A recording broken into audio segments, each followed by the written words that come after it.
Santos Ortega está con nosotros esta tarde y es director de Asuntos Públicos de Mas Consulting. Muchísimas gracias por estar aquí. Gracias a vosotros. A diferencia de Europa, Santos, la crisis no le ha costado el puesto, en este caso al mandatario, ¿no?, al presidente del gobierno.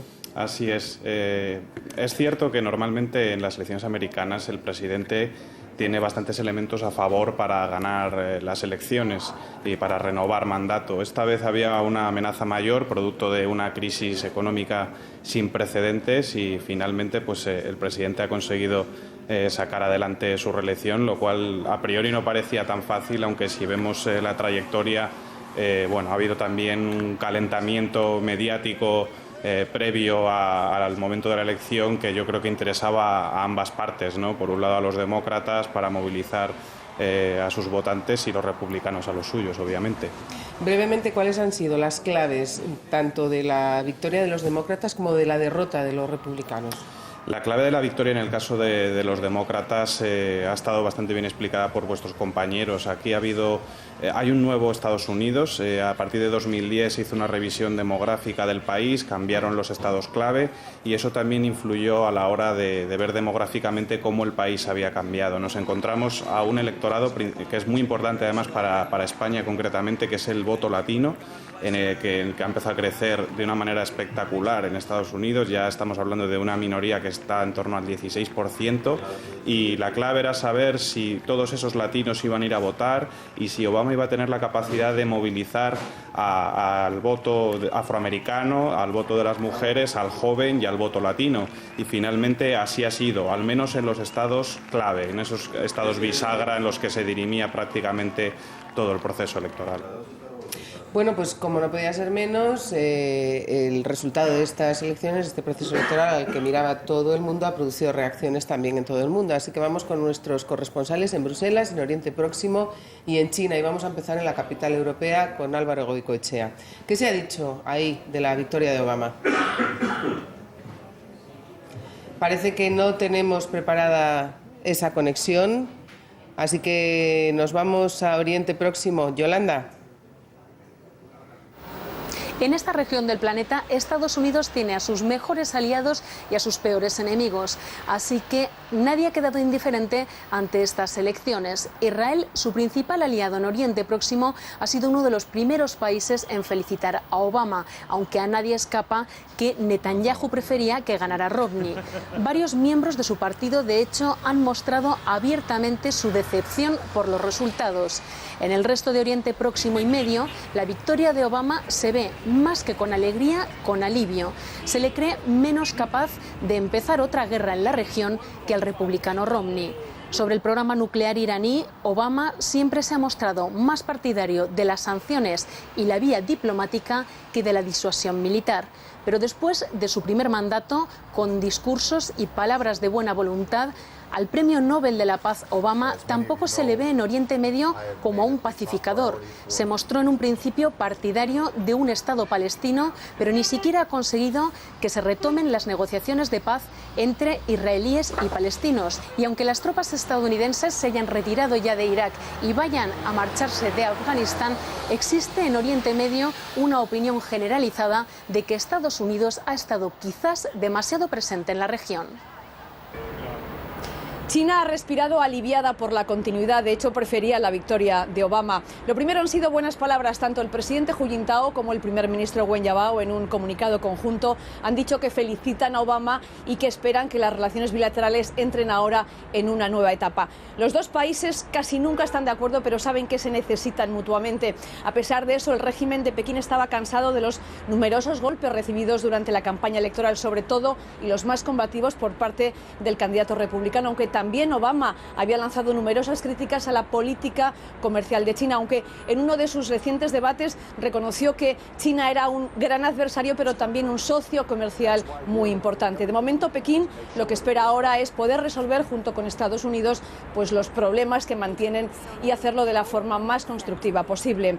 China en estos momentos está también volcada con el Congreso Extraordinario que se celebra a partir de mañana y en el que va a elegir a sus nuevos dirigentes para los próximos 10 años. reacciones en diversos lugares del mundo. Parece, Santos, que los estadounidenses han vuelto a dar su apoyo a la política económica de Obama con sus planes de estímulo y de crecimiento frente a esas otras políticas de austeridad, pues como las que proponen los republicanos o las que se están llevando a cabo aquí en Europa. ¿Esto puede tener consecuencias para nosotros los europeos, para los españoles en concreto?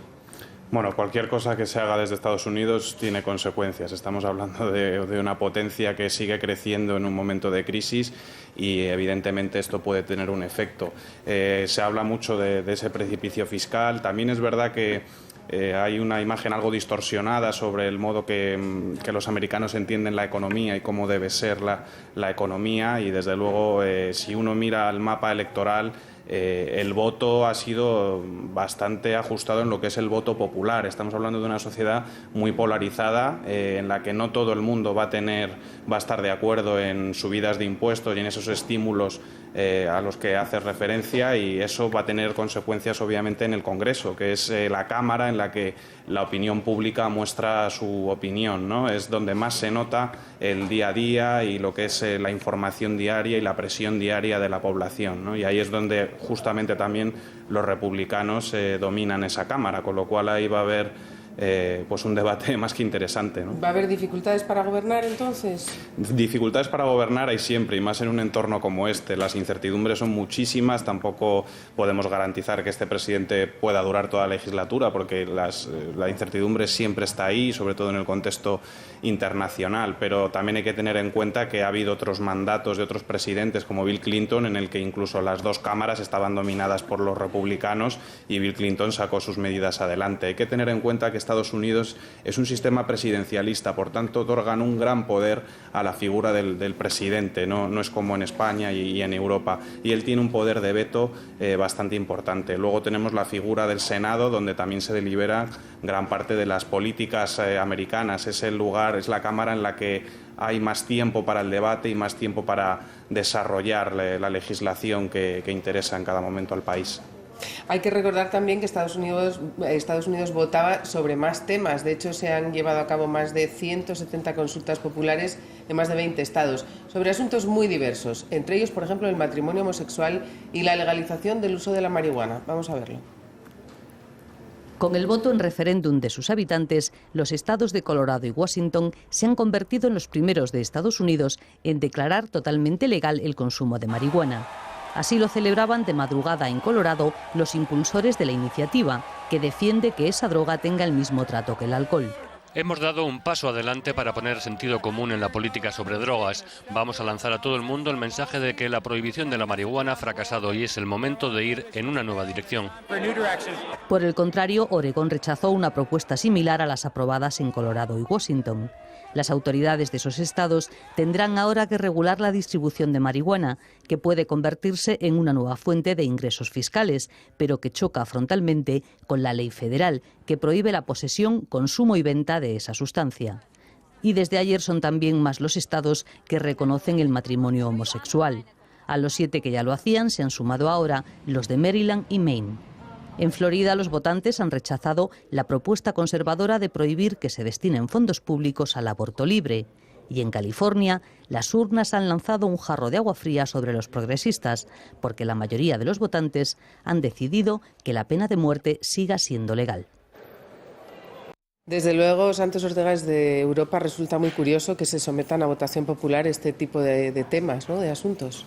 Sí, bueno, yo creo que esa es una de las grandezas precisamente de este país, de Estados Unidos, que como todos tiene muchos defectos, pero estas son las cosas que engrandecen al país y que deberían hacernos fijarnos un poquito más desde Europa cómo se somete a votación muchas cuestiones que los ciudadanos pues queremos opinar sobre ellas. Hay otros datos relevantes. También hay que destacar, por ejemplo, que se ha votado en California sobre la continuidad o no de la pena de muerte, y ahí en ese caso California, un estado eminentemente demócrata, pues ha votado por que se continúe con la pena de muerte, ¿no? Son esas contradicciones que tenemos en todos los países, pero que sin duda son temas apasionantes para el resto del mundo.